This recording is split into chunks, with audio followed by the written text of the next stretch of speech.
Welcome back. You're watching a special edition of Mississippi Insight.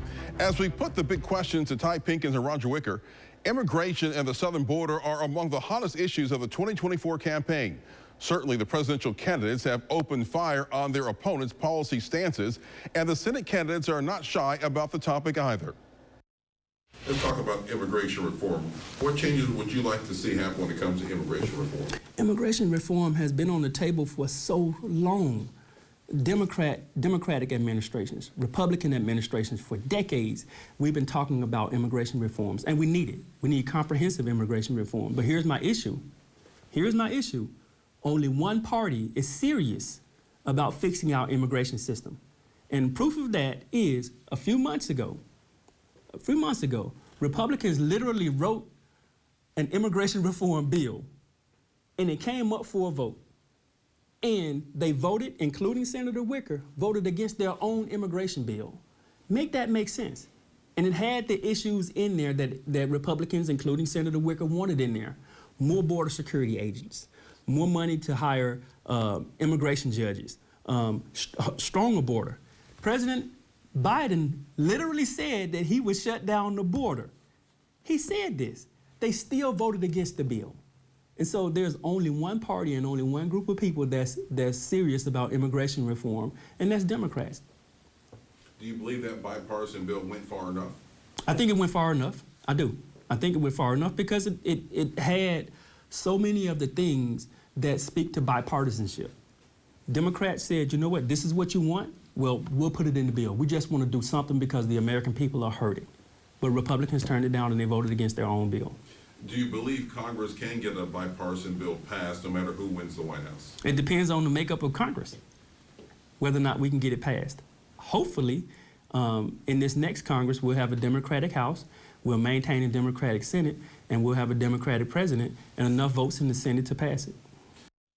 Well, first of all, when I go to the border, the border officials tell me that what they really want, first of all, is to enforce the law that we have. And really, for 4 years, we haven't enforced the law. We have not allowed the border people to enforce the prohibition of people coming in illegally. So that's the first thing we need to do.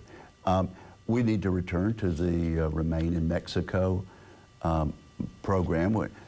Back during the Trump administration, if you could believe this, it was Donald Trump and the socialist Mexican president that agreed that if someone comes asking for asylum at the border, they must stay in Mexico. The Mexican president agreed to that. And as soon as President Biden and Vice President Harris got in office, they abolished that.